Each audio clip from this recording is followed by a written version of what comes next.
Hi plant friends, my name is Carol and this is my channel Houseplant Passion, and today we are going to go over several plants that are great for low light conditions. They'll do just fine in low light conditions. Now my disclaimer is this: just because a plant will do just fine and won't die in low light does not mean they are going to thrive in low light conditions. So just keep that in mind. I know most of us want our plants to thrive and not just tolerate or survive their conditions. The first one I'm going to go over is not a pet-friendly plant. This is called a peace lily, and it's one of the few plants that you can get to flower indoors with such dramatic fashion. Now this girl, I do give her a grow light. That's why she's giving me these big, beautiful flowers, which are just absolutely so adorable. And apparently she knows spring is around the corner because she's given me a ton of new flowers everywhere. She's just so cute. This plant is great for people who maybe are new to plants and not quite sure how to tell when a plant needs watered, because this girl will let you know. She will drop her leaves and that lets you know time for a drink. That's when you will give her a thorough watering. I like to keep all my plants, as I've discussed before, in their nursery pots so they have drainage, so you can give them a really good drink. The rest will drain into the cover pot, and you give it a half an hour, so you go back and you dump whatever's left over that the plant didn't find that it needed. Okay, but this plant, it likes normal house humidity, anywhere from I'd say 45 to 55%. Normal house temperatures, at least my normal house temperatures, which is anywhere between I would say 65 and 75 degrees Fahrenheit. But she's just been such an easy peasy, easygoing plant for me, and I adore her. Let me show you my next plant. No. My next plant is a syngonium. This is a white butterfly, and she is a stunner. There are several plants in this planter. This girl also is in her planter's pot still, grower's pot, so it loves to get a good, thorough drink. Does not like its soil to completely dry out, and because the leaves are so thin, it does prefer to have a little bit higher humidity, somewhere between 60 to 70%. She seems to do just fine with. She does prefer brighter light, but syngoniums will do just fine in lower light conditions. They just won't get as bushy and crazy like this girl is because she has her own grow light. This is not a pet-friendly, human-friendly plant, so if you have little hands or little paws that get interested in green leafy things, this is toxic, so you want to keep it out of their reach. Watering, I can water this with water right out of my tap and it doesn't care. It's not as sensitive to hard water, chemicals, and minerals building up in the soil. It's just a great easygoing plant.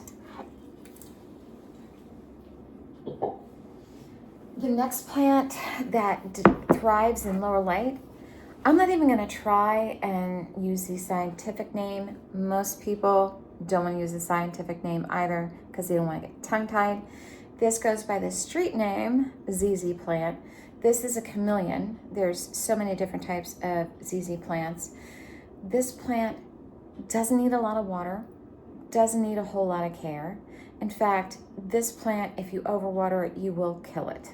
And you will kill it fast. It has created an adaptation so it can survive in the environment it comes from, which is a more arid region in the world. I don't know if you can see this, but this little round thing right here, that's called a rhizome. And there's not just one rhizome in the soil. This has rhizomes everywhere underneath. And that's where it stores extra water. So when it starts to feel thirsty, it just starts to pull water from those rhizomes. And you start to notice like a wrinkling in these little stem areas. It'll start getting like a little wrinkling in there, and that's when you know you need to water it. Doesn't need a ton of light, low light, fine.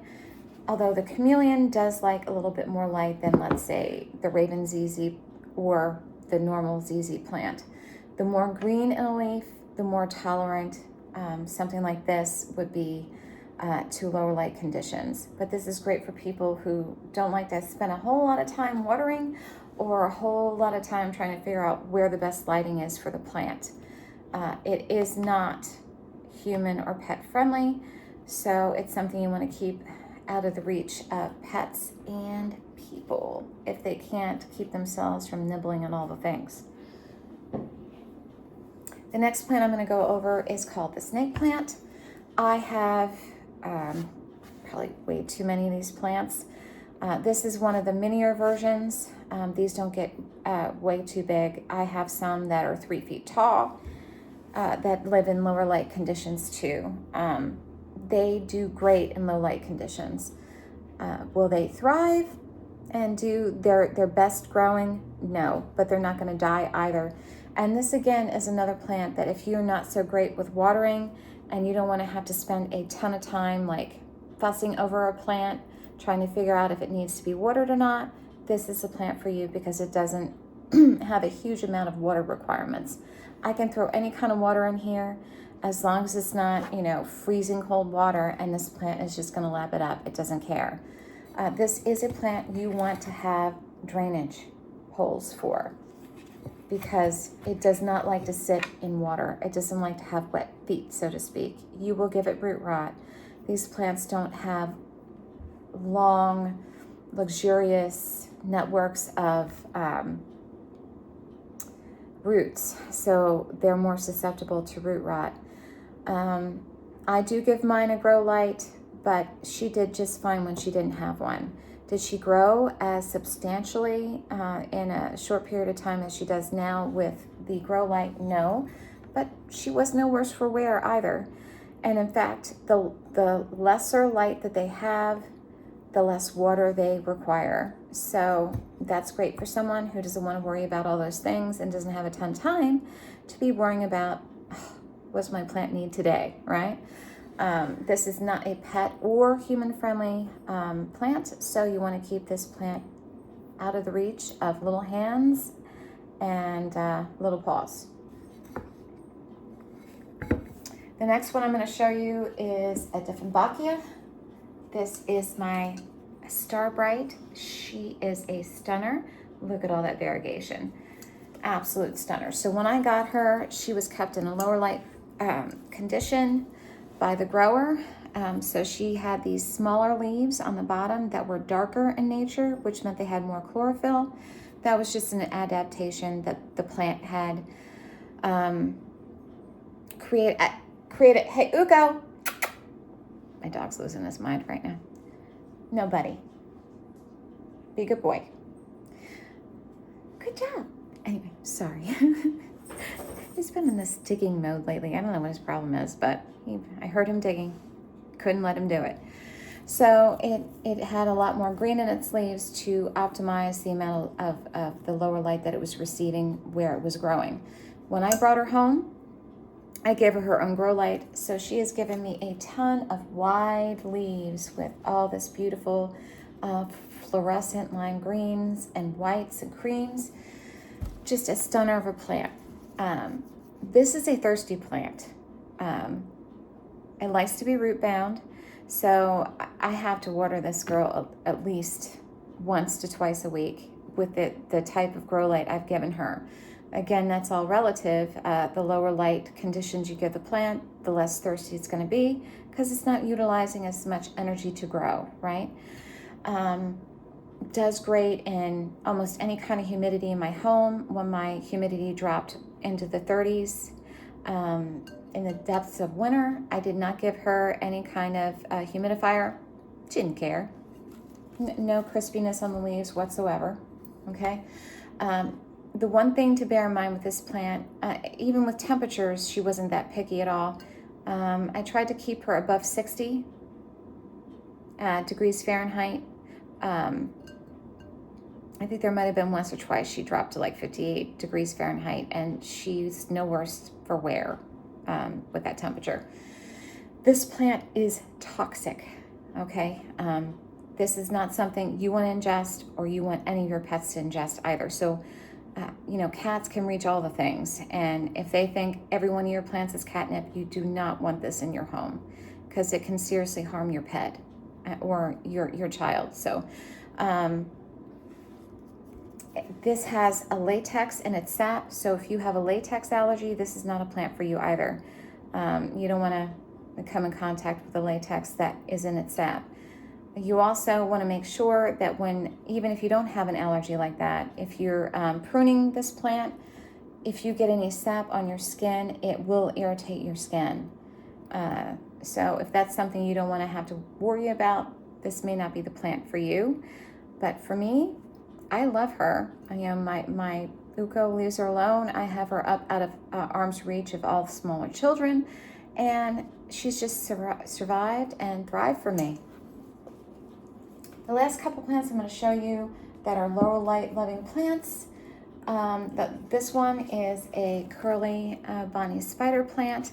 Spider plants in general tend to tolerate lower light very well. I have not given this girl a grow light at all throughout the fall and winter months that I've had her in my home, and she doesn't care. And has she exploded in growth? No.